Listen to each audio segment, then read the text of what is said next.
அன்பார்ந்த நேயர்களே, யார் இவர் நிகழ்ச்சிக்கு உங்களை வரவேற்பதில் மிக்க மகிழ்ச்சி அடைகிறேன். தெய்வம் ஒளியாக இருக்கிறார். இன்று அநேகர் ஒளியை தொழுது கொள்கிறார்கள். ஒளி தெய்வம் அல்ல, தெய்வம் ஒளியாக இருக்கின்றார். ஆனால் ஒளியாக இருக்கும் தெய்வம் யார் என்பதை அறிந்து அவரை நாம் தொழுது கொள்வதே சரியாக இருக்கும். இந்த உலகில் எப்படி வாழ வேண்டும் என்று தெரியாமல் தனக்கு விருப்பமான வாழ்க்கையை வாழ்ந்து கொண்டிருக்கும் மனிதனுக்கு ஒளியான தெய்வம் நம்மை வழிநடத்துபவராக இருக்க வேண்டும். இந்த ஒளியான தெய்வம் யார் என்பதை பரிசுத்த வேதாகமத்திலிருந்து நமக்கு விளக்க வருகிறார் திரு நாகராஜ் அவர்கள். மறுபடியும் ஒரு முறை யார் இவர் என்கிறதான இந்த நிகழ்ச்சியின் மூலமாக உலகத்திலே தேவன் யார், அவர் எப்படிப்பட்டவர் என்கிறதான சத்தியத்தை எங்களுடைய சொந்த கருத்துக்களை அல்ல, தேவனுடைய வார்த்தையிலிருந்தே நாங்கள் உங்களுக்கு அறிவிக்கிறோம். எனவே நீங்களும் உங்களுடைய வாழ்க்கையில தேவன் யார், அவர் எப்படிப்பட்டவர் என்பதை உங்களுடைய வாழ்க்கையில அறிந்து இந்த ஆண்டவரை பின்பற்றி அவருடைய ஆசீர்வாதத்தையும் அவருடைய அனுகிரகத்தையும் பெற்றுக்கொள்ளும்படியாக உங்களை தயவாக கேட்கிறோம். இப்பொழுது இந்த வேத புத்தகத்திலிருந்து ஒரு வசனத்தை வாசிக்கிறோம். 1 யோவான் 1ஆம் அதிகாரம் 5வது வசனத்திலே விதமாக எழுதியிருக்கிறது. தேவன் ஒளியாய் இருக்கிறார், அவரில் எவ்வளவேனும் இருள் இல்லை. இதை நாங்கள் அவரிடத்திலே கேட்டு உங்களுக்கு அறிவிக்கிற விசேஷமாய் இருக்கிறது. தேவன் ஒளியாய் இருக்கிறார். அருமையானவர்களே, தேவன் வெளிச்சமாக இருக்கிறார், தேவன் ஒளியாய் இருக்கிறார் என்று தேவனுடைய வசனத்திலே வாசிக்கும். ஒளியாக இருந்தார் அல்லது இருப்பார் என்று கடந்த காலத்திலேயோ எதிர்காலத்திலேயோ சொல்லவில்லை. தேவன் ஒளியாய் இருக்கிறார். நிகழ்காலத்திலே இப்பொழுது அவர் எப்படி இருக்கிறார் என்று கேட்டால் ஒளியாக இருக்கிறார். அதனால்தான் நம்முடைய நாட்டிலே விளக்கு ஏற்றுகிற சமயத்திலே கையெடுத்துக் கும்பிடுகிறார்கள். இரவு வேளை வருகிற வேளையிலே, வீட்டிலே லைட் போடுகிற வேளையிலே, பிரயாணம் பண்ணுகிற வேளையிலே, பஸ்லையோ அல்லது ட்ரெயின்லையோ லைட் போடுகிற வேளையிலே அநேகர் கையெடுத்து கும்பிடுகிறார்கள். காரணம் என்னவென்று கேட்டால் தேவன் ஒளியாக இருக்கிறார், தேவன் வெளிச்சமாக இருக்கிறார் என்கிற நிலையிலே இங்கே தான் வாசிக்கிறோம். தேவன் யார் என்று கேட்டால் அவர் ஒளியாக இருக்கிறார், அவர் வெளிச்சமாக இருக்கிறார். ஒளி கடவுள் அல்ல, ஒளி கடவுள் கிடையாது, தேவன் தான் ஒளியாக இருக்கிறார். எனவே இதை நாம் அறிந்து கொள்ள வேண்டும். இந்த பைபிள் சொல்லுகிற தேவன் 1 தீமோத்தேயு 6ஆம் அதிகாரம் 16ஆம் வசனத்தில் எழுதியிருக்கிறது, ஒருவராய் சேரக்கூடாத ஒளியிலே வாசம் பண்ணுகிறவர் என்று தேவனை பற்றி எழுதியிருக்கிறது. தேவன் யார் என்று கேட்டால் ஒருவருமே சேரக்கூடாத ஒரு வெளிச்சத்திலே, ஒரு ஒளியிலே அவர் என்ன செய்கிறார் என்று கேட்டால் வாசம் பண்ணுகிறவர். அந்த மாதிரியாக ஒப்பற்றவர், அவர் உயர்ந்தவர், அவருக்கு நிகராக சமமாக இந்த உலகத்திலே யாருமே இல்லை. அவர் தன்னிலே தானே ஒளியாய் இருக்கிறார். தேவன் ஒளியாய் இருக்கிறார், அவரில் எவ்வளவேனும் இருள் இல்லை. எவ்வளவேனும் என்று சொன்னால் ஒரு எள் முனை அளவு, ஒரு கடுகு அளவு கூட அவருடைய வாழ்க்கையில இல்லை என்று கேட்டால் இருள் இல்லை. வெளிச்சம் என்று சொல்கிற வேளையில தேவன் எங்கும் நிறைந்திருக்கிறார். ஒளி என்று சொல்கிற வேளையிலே தேவன் பரிசுத்தம் உள்ளவர், தேவன் நீதி உள்ளவர், தேவன் அன்புள்ளவர், தேவன் உண்மையுள்ளவர் என்பதை அது காட்டக்கூடியதாக இருக்கிறது. எனவே வெளிச்சம் அல்லது ஒளி என்பது தேவன் எங்கும் நிறைந்திருக்கிறார். அவர் பரிசுத்தமானவர், அவர் நீதி உள்ளவர், அவர் அன்புள்ளவர், அவர் உண்மையுள்ளவர். அதே நேரத்தில் இருள் எதை காண்பிக்கிறது என்று கேட்டால் அது பாவத்துக்கும் தீமைக்கும் அறியாமைக்கும் அங்கே சாத்தானுக்கும் அடையாளமாக இருக்கிறது. இன்றைக்கு உலகத்தில் அநேகர் பாவம் என்கிற இருளுக்குள்ளே இருக்கிறார்கள். அந்த பாவ இருளினாலே அவர்கள் சூழப்பட்டு வாழ்க்கையில அநேக தீமைகள் செய்கிறார்கள், அறியாமைக்குள்ளே இருக்கிறார்கள். அந்த மாதிரியாக சாத்தானுக்கு அடையாளமாக இருக்கிறார்கள். எனவே இருளில் இருக்கிற மனிதனை வெளிச்சத்துக்குள்ளே கொண்டு வருவதற்காக தெய்வம் இந்த உலகத்தில் என்ன செய்தார் என்று கேட்டால் அவர் ஒளியாக இருக்கிறார், அவர் ஒளியாக வந்தார்.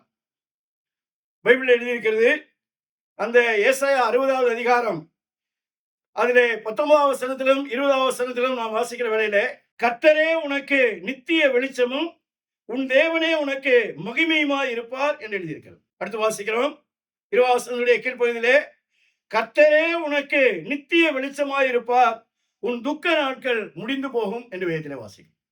யார் வெளிச்சம்? விளக்கெண்ணெய் ஊற்றி விளக்கேற்றுகிறதுனால, அல்லது மண்ணெண்ணெய் ஊற்றி விளக்கேற்றுகிறதுனால, அல்லது எலக்ட்ரிக் லைட்னால அல்ல. கர்த்தரே உனக்கு என்ன செய்வார் என்று கேட்டால் நித்திய வெளிச்சமாய் இருப்பார். உலகத்திலே ஒளி கொடுக்கக்கூடிய பொருட்கள் எல்லாம் சில மணி நேரங்கள் அந்த மாதிரியாக எரிந்து வெளிச்சம் கொடுத்து அதற்கு பிறகு அவைகள் அணைந்து போய்விடும், அல்லது எரியாமல் போய்விடும், அல்லது மங்கி எரியும். ஆனால் தேவன் யார் என்று கேட்டால் கர்த்தரோ உனக்கு என்று வேதத்திலே வாசிக்கும். அவர் நித்திய வெளிச்சமாக இருப்பார். ஆகையினாலே உன்னுடைய துக்க நாட்கள் என்ன செய்யும் என்று கேட்டால் முடிந்து போகும் என்று வேதத்திலே வாசிக்கும். அருமையானவர்களே, கர்த்தராகிய இயேசு கிறிஸ்து அவர் நித்திய வெளிச்சமாக இருக்கிறார். அவர் நித்திய ஒளியாக இருக்கிறார். பைபிள் எழுதியிருக்கிறது 27 சங்கீதம் 1 கர்த்தரின் வெளிச்சமும் என் ரட்சிப்புமானவர் என்று எழுதியிருக்கிறது. எனவே தேவன் ஒளியாக இருக்கிறார். அந்த ஒளி என்ன வாசிக்கிறோம்? அந்த யோவான் எழுதின சுவிசேஷம் 1 எழுதியிருக்கிறது, அந்த ஒளி இருளிலே பிரகாசிக்கிறது, இருளானது அதை பற்றி கொள்ளவில்லை என்று வேத புத்தகத்தில் எழுதியிருக்கிறது. எனவே கர்த்தராகிய இயேசு கிறிஸ்து இருளிலே அவர் என்ன செய்கிறார் என்று கேட்டால் பிரகாசிக்கிறார். அவர் வெளிச்சம் கொடுக்கிறார். அவர் இந்த உலகத்திலே வந்தார், அவர் உலகத்திலே வாழ்ந்தார், அநேக அற்புதங்களையும் அடையாளங்களையும் செய்தார்.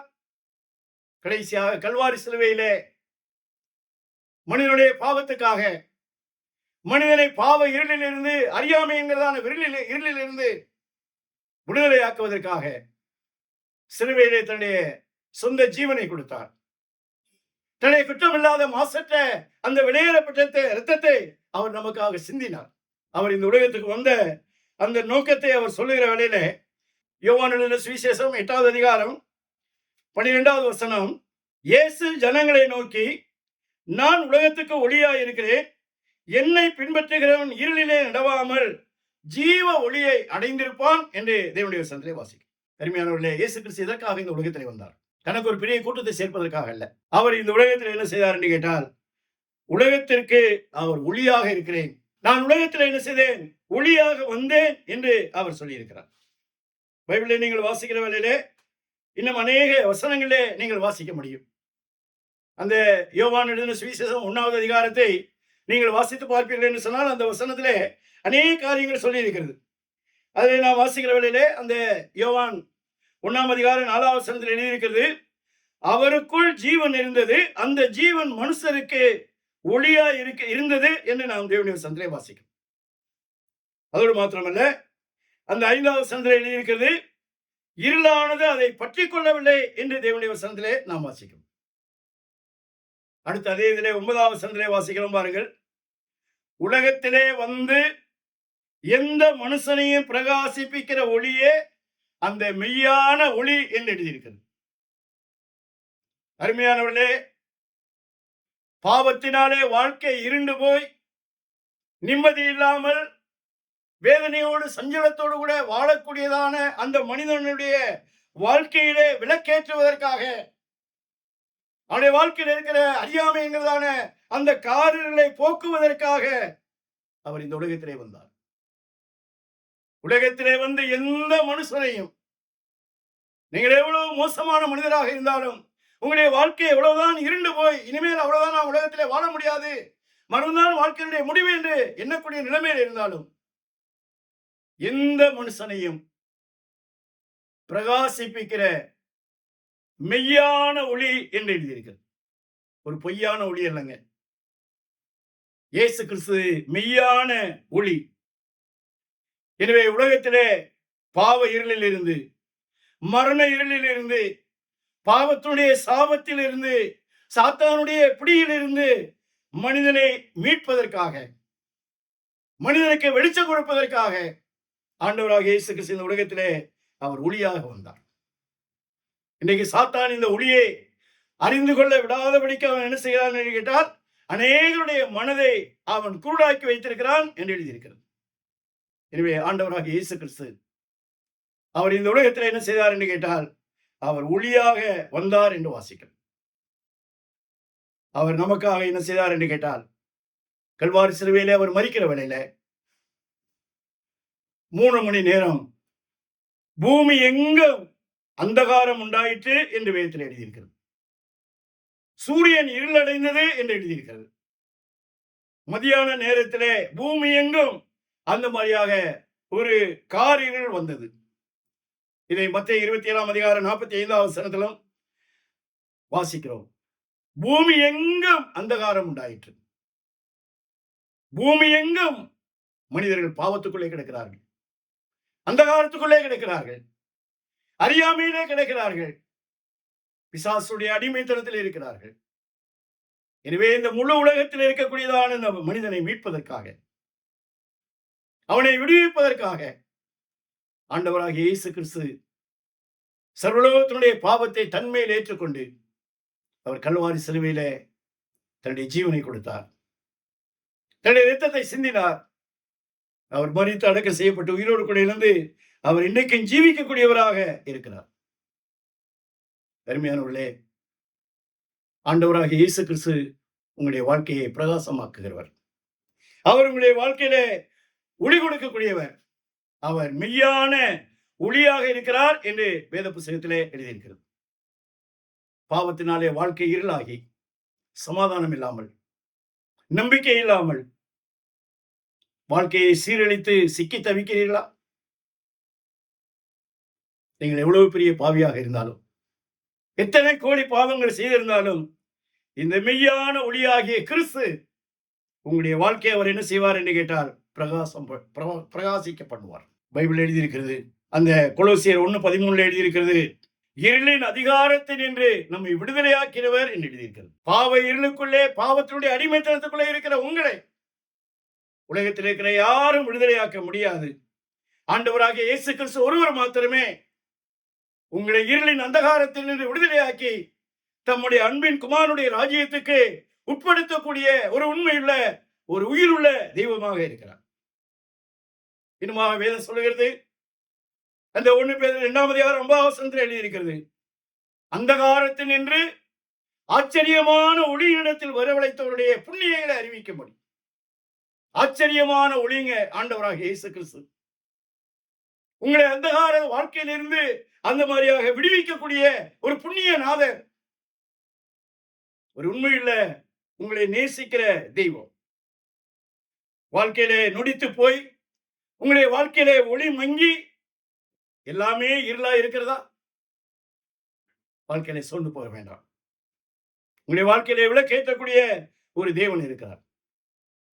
பைபிள் எழுதியிருக்கிறது, அவர் நெறிந்த நாணலை முறிக்காமலும் மங்கி எறிகிற திரியை அணைக்காமலும் இருப்பார் என்று சொல்லி அந்த மத்தேயு 12 அதிகாரம் 20 வசனத்தில் எழுதியிருக்கிறது. பாவத்தினாலே மங்கி போன வாழ்க்கையை ஆண்டவர் அணைத்து விடுகிறவர் அல்ல, அதை பிரகாசிக்கக்கூடியவராக இருக்கிறார். பைபிளே அந்த சங்கீதத்திலே இவ்விதமாக ஒரு வசனம் வாசிக்கிறோம். 18வது சங்கீதம் 28வது வசனத்திலே ஆவியானவர் விதமாக எழுதி வைத்திருக்கிறார், தேவரீர் என் விளக்கை ஏற்றுவீர், என் தேவனாகிய கர்த்தர் என் இருளை வெளிச்சமாக்குவார். தேவரீர் என் விளக்கை ஏற்றுவேன். வாழ்க்கையிலே தூர்ந்து போன, மங்கி போன, அணைந்து போகக்கூடிய நிலையில் இருக்கிற உங்களுடைய வாழ்க்கையினுடைய விளக்கை ஆண்டவர் ஏற்றக்கூடியவருங்க. நாங்க சொல்லல, சத்திய வேதம் சொல்லுகிறது, தேவ ஆவியானவர் சொல்லுகிறார். அடுத்து வாசிக்கிறோம், என் தேவனாகிய கர்த்தர் என் இருளை அவர் வெளிச்சமாக்குவார் என்று வேதத்திலே வாசிக்கிறோம். வாழ்க்கையில் இருக்கிற இருளை ஆண்டவராகிய இயேசு கிறிஸ்துவை தவிர உலகத்தில் வேற யாரும் வெளிச்சமாக்க முடியாது. இதற்கு நீங்க ஒண்ணும் செய்ய வேண்டாம், காணிக்கை கொடுக்க வேண்டாம், அந்த மாதிரியாக அங்கேயும் போக வேண்டாம், வேற எந்த விதமான கிரியையெல்லாம் செய்ய வேண்டாம்.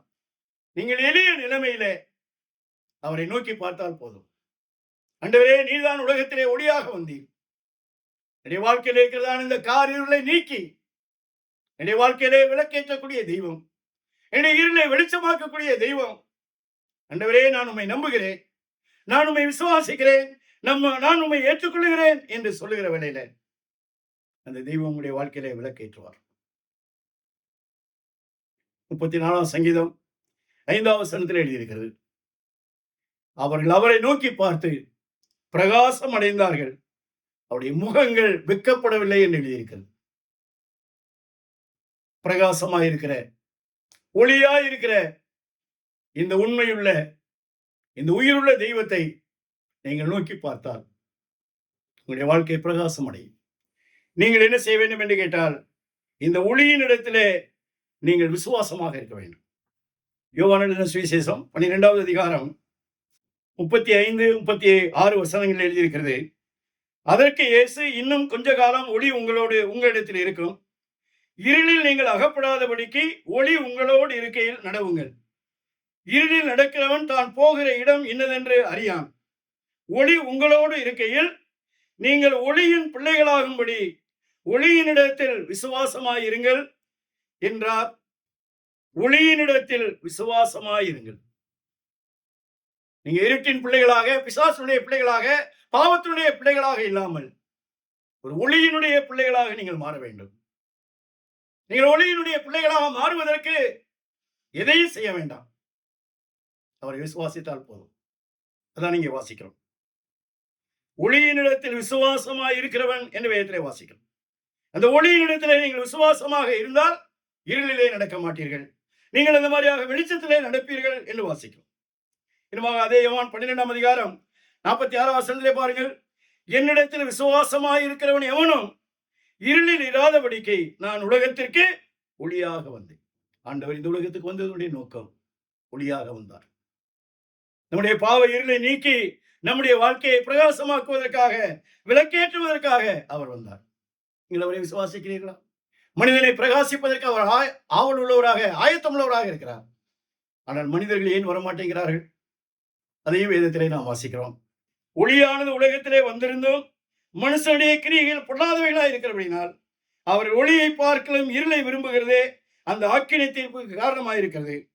பொல்லாங்கு செய்கிற எவனும் ஒளியை பகைக்கிறான், தன் கிரியைகள் கண்டிக்கப்படாதபடிக்கு ஒளியினிடத்தில் அங்கே வரமாட்டான் என்று வாசிக்கும். இன்னைக்கு அநேகர் ஏன் ஆண்டவரை விசுவாசிக்க மறுக்கிறார்கள்? அநேகர் ஒளியை விரும்புகிறது இல்லை. இன்னும் பாவத்தில்தான் வாழணும் விரும்புறாங்க, இன்னும் வீட்டில் தான் இருக்கணும் விரும்புறாங்க. ஆகையினாலே அவர்கள் என்ன செய்கிறார்கள்? இந்த ஒளியாகிய கிறிஸ்துவை என்ன செய்கிறார்கள்? பகைக்கிறார்கள். தேவன் யார்? அவர் ஒளியாய் இருக்கிறார். அவரில் எவ்வளவேனும் இல்லை. ஆண்டவராகிய இயேசு கிறிஸ்துவே மெய்யான ஒளி. எனவே இந்த மெய்யான ஒளியாகிய கிறிஸ்துவை நீங்களும் உங்களுடைய வாழ்க்கையிலே விசுவாசித்து இந்த ஜீவ வெளிச்சத்தை பெற்றுக்கொண்டு அவருடைய சத்திய வழியிலே வரும்படியாக உங்களை தயவாக கேட்கிறோம். எனவே நீங்கள் இந்த சத்தியத்தை கேட்டதற்காக நாங்கள் நன்றி செலுத்துகிறோம்.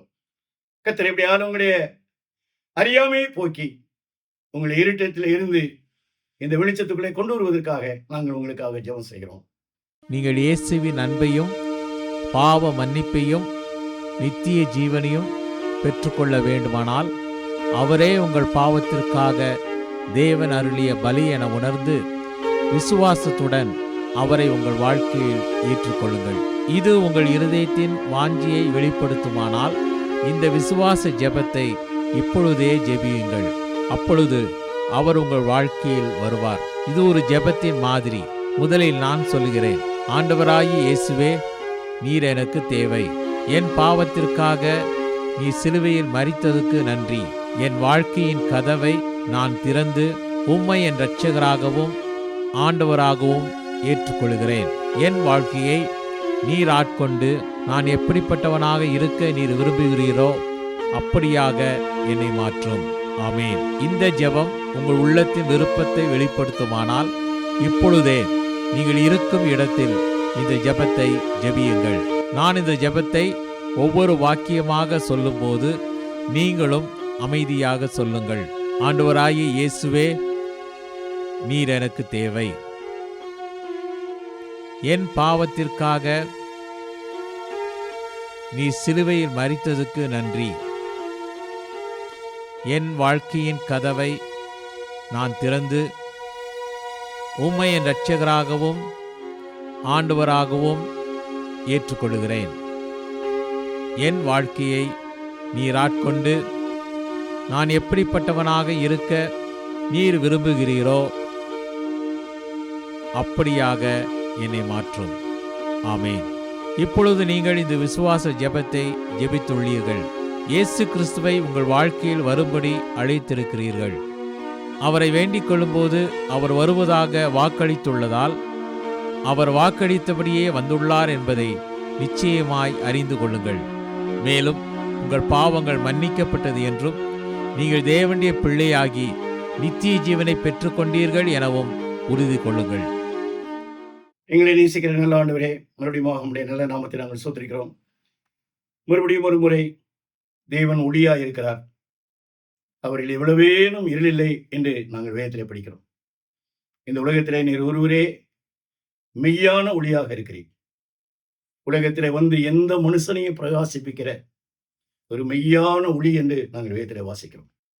இந்த மெய்யான ஒளியாகிய கர்த்தராகிய இயேசு கிறிஸ்துவை இந்த நிகழ்ச்சியை கேட்ட எல்லாரும் விசுவாசித்து உம்மை சொந்த இரட்சகராக, உம்மை மெய் தெய்வமாக, ஜீவ ஒளியாக தங்களுடைய வாழ்க்கையிலே விசுவாசித்து ஏற்றுக்கொண்டு அந்த பாவ இருளில் இருந்து விடுதலை பெற்று உம்முடைய அனுகிரகத்தோடு, உம்முடைய ஆசீர்வாதத்தோடு கூட வாழ்வதற்கு அவர்களுக்கு அனுகிரகம் பாராட்டும். வசனம் கேட்ட யாவரையும் உடைய கிருபையில வசனத்துக்கும் உடைய வல்லமையில் ஆவியானவருக்கும் உம்முடைய தெய்வீக ரட்சிப்புக்கும் ஆண்டவரே நாங்கள் தாழ்த்தி ஒப்புக் கொடுக்கிறோம். உம்முடைய நாமம் மாத்திரம் மகிமைப்படுவதாக. சகலவிதமான கனத்தையும் மகிமையும் துதியும் ஸ்தோத்திரத்தையும் நாங்கள் உமக்கே செலுத்தி வசனம் கேட்ட யாவரையும் உடைய தெய்வீக ஆசீர்வாதத்தினாலே ஆசீர்வதித்து உம்முடைய நாமத்தை மகிமைப்படுத்த வேண்டும் என்று மறுபடியும் ஒரு முறை எங்களுடைய இந்த வேண்டுதலை விண்ணப்பத்தையும் கர்த்தராகிய இயேசு கிறிஸ்துவின் பரிசுத்த நாமத்திலே தாழ்மையோடு ஆசீர்வதிக்க கேட்கிறோம் எங்கள் ஜீவனுள்ள நல்ல பிதாவே. ஆமென்.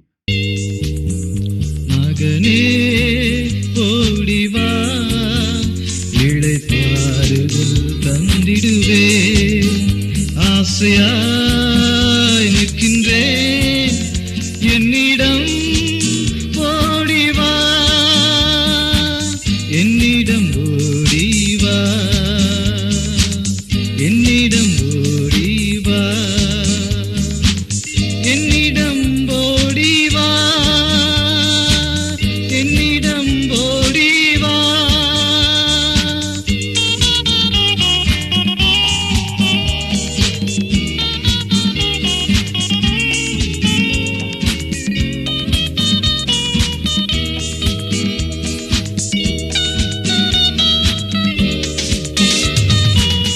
என்னிடம் வருபவரை புறம்பே தள்ளுவதில்லை, என்னிடம் வருபவரை புறம்பே தள்ளுவதில்லை. அருகில் அணைத்தே, அன்போடு அணைத்தே, பாவங்கள் போக்கி சேர்த்துக் கொள்வே, பாவத்தை போக்கிடுவே. மகனே ஓடி வா, இளைப்பாறுதல் தந்திடுவேன், ஆசையாய் நிற்கின்றேன் என்னிடம் ஓடி வா, என்னிடம் ஓடி வா, என்னிடம் ஓடி வா, என்னிடம் ஓடி வா, என்னிடம் ஓடி வா.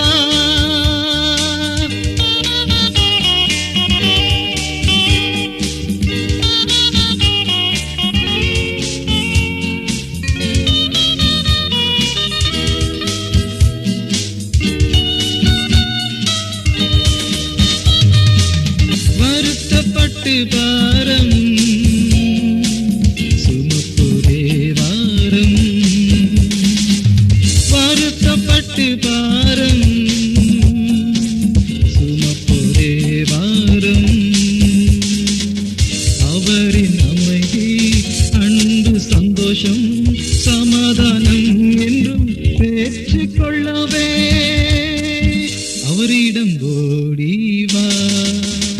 மகனே ஓடி வா, இளைப்பாறுதல் தந்திடுவேன், ஆசையாய் நிற்கின்றேன் என்னிடம் ஓடி வா,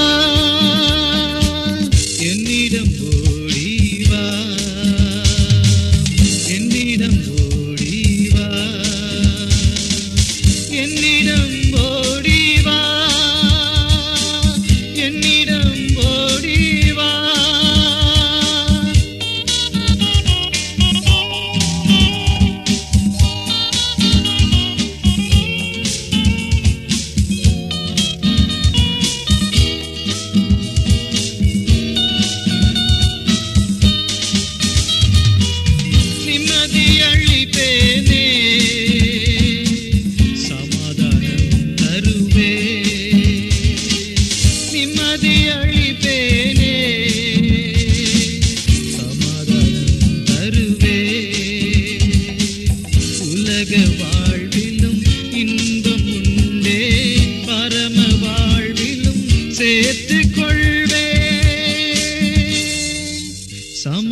மனம் தருவே. மகனே ஓடிவா, இளைப்பாறுதல் தந்திடுவேன். ஆசையாய் நிற்கின்றேன், என்னிடம் ஓடிவா, என்னிடம் ஓடிவா, என்னிடம் ஓடிவா, என்னிடம் ஓடிவா, என்னிடம் ஓடிவா. இயேசு கிறிஸ்து தான் இந்த உலகத்திற்கு ஒளியாக இருக்கிறேன் என்று கூறினார் என்றும், இயேசு கிறிஸ்து நம் வாழ்க்கையை வெளிச்சமாக மாற்றுவார் என்றும் கேட்டோம். நம்முடைய வாழ்க்கையை இருளாக்கும் பாவத்திலிருந்தும் அதன் தண்டனையிலிருந்தும் நம்மை விடுவிக்கவே தெய்வமாய் இருந்த இயேசு கிறிஸ்து இந்த உலகில் மனிதனாக வந்து நம்முடைய பாவத்தை தன் மீது ஏற்றுக்கொண்டு நமக்கு பதிலாக சிலுவையில் ரத்தம் சிந்தி மரித்தார். மரித்த இயேசு கிறிஸ்து அடக்கம் பண்ணப்பட்டு 3ஆம் நாள் உயிருடன் எழுந்தார். இன்றும் ஜீவிக்கின்றார். உங்களுடைய தவறுகளை இயேசு கிறிஸ்துவிடம் சொல்லி மன்னிப்பு கேட்டு அவர் உங்களுக்காக மரித்தார் என்று நம்பி அவரை உங்கள் வாழ்க்கையில் ஏற்றுக்கொண்டு உங்கள் வாழ்க்கையை அவருடைய கரத்தில் ஒப்பு கொடுக்கும் போது உங்கள் பாவத்தை மன்னித்து பாவத்திலிருந்தும் அதன் தண்டனையிலிருந்தும் உங்களை விடுவித்து உங்களுடைய வாழ்க்கையை வெளிச்சமாக்குவார். இந்த இயேசு கிறிஸ்துவை ஏற்றுக்கொண்டு உங்கள் வாழ்க்கையை வெளிச்சமாக மாற்றிக்கொள்ள விரும்புகிறீர்களா? உங்களுக்கு ஆலோசனை கூறவும் உங்களுக்காக ஜெபிக்கவும் ஆவலாய் இருக்கிறோம். இந்த நிகழ்ச்சி குறித்த உங்கள் கருத்துக்களையும் கேள்விகளையும் எங்களுக்கு தெரியப்படுத்துங்கள். எங்கள் முகவரி: ஒளியும் வாழ்வும் இயக்கம், C26, ஜெய்நகர், திருவெரும்பூர், திருச்சிராப்பள்ளி 620013. அலைபேசி எண் 7598137441 மற்றும் 9487007441. Email ID tv@lala.org.in. இவ்வளவு நேரம் இந்நிகழ்ச்சியை கண்டு கழித்தமைக்கு நன்றி. வெளிச்சமாக இருக்கும் இயேசு கிறிஸ்துவை ஏற்றுக்கொள்வதால் கிடைக்கும் உண்மையான நிம்மதி உங்கள் உள்ளங்களையும் இல்லங்களையும் நிரப்புவதாக. ஒளியும் வாழ்வும் இயக்கம் சார்பாக உங்களுக்கு எங்கள் வாழ்த்துக்கள். வணக்கம்.